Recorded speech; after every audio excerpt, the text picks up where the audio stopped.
So you meet someone and you have a reaction to them because there's a mixture of what they've got going on vibrationally and what you've got going on vibrationally. So you have an experience. You might even say you're having an opinion of this exchange that you're having. In the same moment, your inner being is having an opinion. But your inner being's opinion is based upon a whole range of criteria that yours might not be, like the bigness of your life, the bigness of who you are, and all of the components of things that matter to you. Not just prosperity and not just personal well-being, but upliftment, and on and on and on and on and on and on and on. So your inner being has an opinion about what's going on. So in a very rudimentary way, let's say, for example, this person is not tuned in, and the reason that you're rendezvousing with them is because you're not either. It's always that way. And you have a reaction to their whatever, to their rudeness or to their whatever. Well, the reason that that feels like it feels to you is because your inner being simply loved them and understood them and called them to their highest good. And the fact that you didn't leaves you feeling the absence of harmony or the offness of the calibration. In other words, you calibrated with the physical world. You didn't calibrate with your spiritual world. You didn't calibrate with your source. You can't be angry and be calibrated with your source. Well, the nice thing is, the more you meditate and the more you deliberately calibrate, the more you'll catch it in the early subtle stages. So when you're off a little, you can adjust it before law of attraction gets hold of it and momentum gets underway and it gets out of hand. That's why beliefs get out of hand, is because you calibrate and then you attract and then you say, see, it is true. And then you join groups and you talk about what happens and you calibrate more until you have this argument around the world about what truths are. And we say, you can make anything true that you focus upon because the law of attraction will bring you the data about what you're offering as a vibration. So do you want to make hate true or do you want to make love true? Do you want to make your balance true or do you want to make your imbalance true? Do you want to make your love true or your hate true, your abundance true or your lack of abundance true? You get to choose what it is. Your inner being already knows what you want and is always true to what you want. Other people in the world, that's not their job. It's not their job to be the calibration that calibrates you to what you want. Now, there are a lot of people that do. Lots of ministers and mothers and teachers and friends really care about you, and they do their best to calibrate on your behalf. And when you hold one of them as your object of attention, it feels really good, but it makes you dependent upon things that are unreliable, because they are few and far between, those who will hold steady to who they know you really are when you're behaving in a way that is not who you really are. But your inner being always is there for you, always is calibratable. Always it is possible to calibrate to your inner being. Well, we're using that word a lot. What do we mean by that? Resonate with it. What else do we mean? Sync. What else do we mean? Feel the emotion of it. Anytime you feel negative emotion, you're not calibrated to your inner being or to what you want. Anytime you feel negative emotion, that's just the way it is. You're calibrated to something else. You're calibrated to your rebelliousness. You're calibrated to what's wrong in the world. You're calibrated to what's wrong in this moment. And most of all, you're calibrated away from who you really are. So you're not replenishing, you're deplenishing. You're not in sync with who you are. You're not in the receiving mode, so good ideas can't flow. You're in the leave your wallet on the counter and drop your credit card between the slot and the floor and trip over your own shoelace and break your own teeth out mode. That's the mode that you're in. You get to choose. It gets better and better and better and better and better, or worse and worse and worse and worse and worse. And you get to decide where along the way you're going to tune in.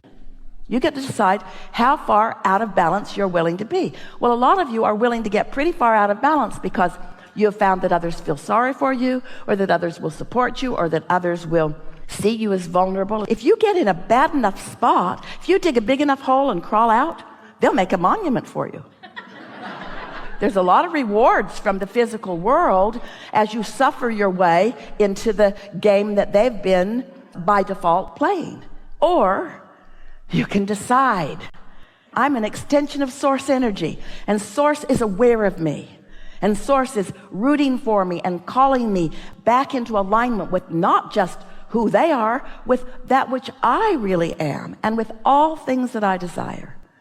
And as you care about it, so that you meditate every day, and you care about it so that you do your segment intending every day, when you get into a situation where you're not feeling so good, and you ask yourself, as Esther did, the question, wait a minute, is this who I am, or is this who I am?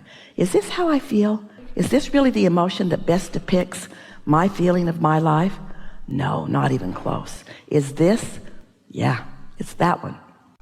And so as you continue to make those determinations, what happens is it becomes such a strong part of your vibrational offering that then as you move through the world, that's the way the world shows itself to you.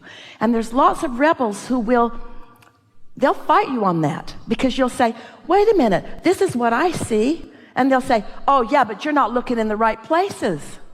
You need to look in these other places to find the things that you want to push against. And that's the dilemma that most humans are experiencing, is that they really believe that their work is to look out into the world and find its problems, and then push those problems into oblivion. There's a war against drugs, and a war against cancer, and a war against terrorism, and a war against, and a war against. And if we can just push hard enough against those, they'll be gone. And that's just not true.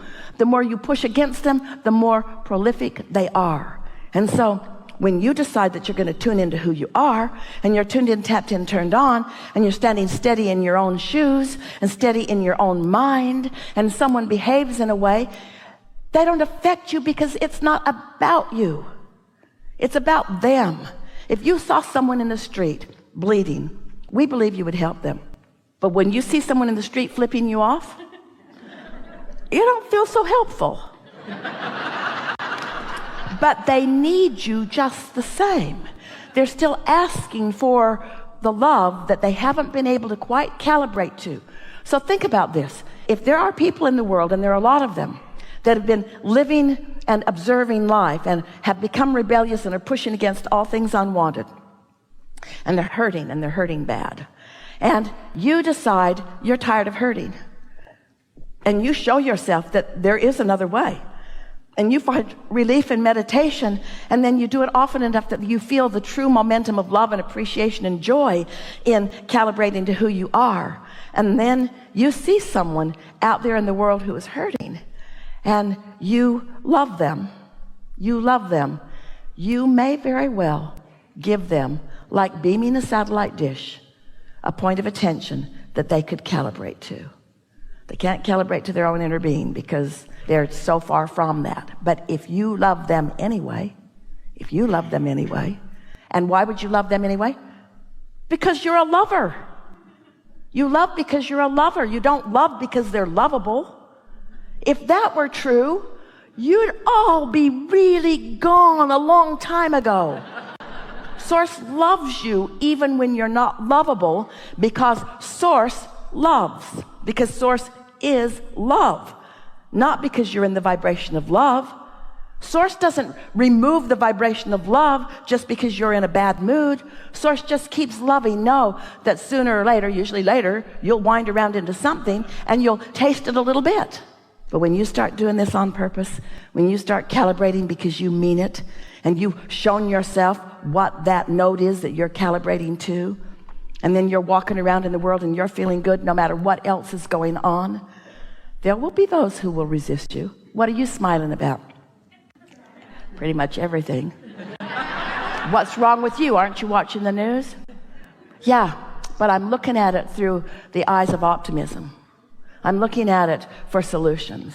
And I believe in the resources that are available to us that are coming forward.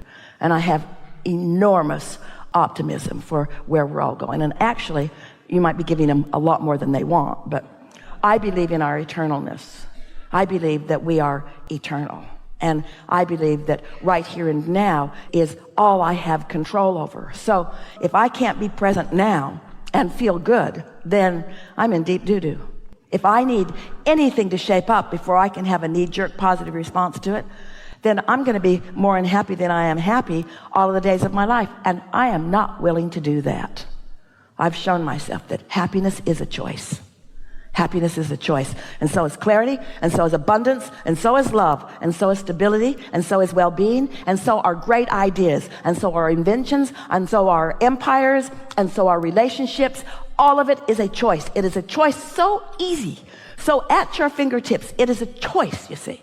But you got to start with, am I resentful or am I a lover? You just got to make choices all day long. All day long. Esther put her seat back on the airplane, the half inch that it was willing to go. And she felt it bump the man behind. And she looked right around and she said, did I get you with that? He said, it's okay, you just surprised me. And Esther said, I don't need to recline. He said, no, it's okay.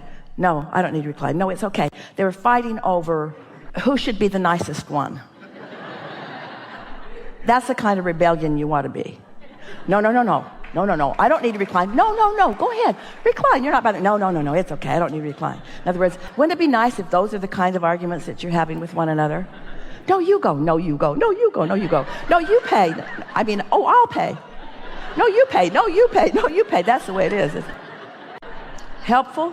Helpful. Can I slip one more in? Yeah. Why do I cry when I'm happy?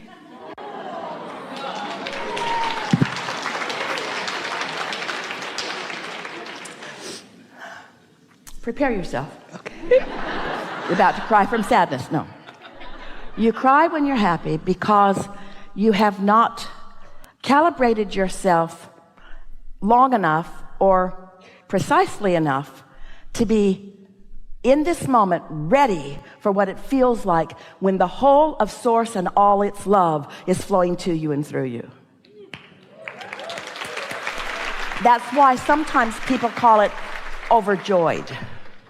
You're overjoyed. In other words, there's more joy than you have consistently calibrated to. So you might be calibrating to it in this moment, but you're really not quite ready for it. Not completely, you see. Really good conversation. Thank you.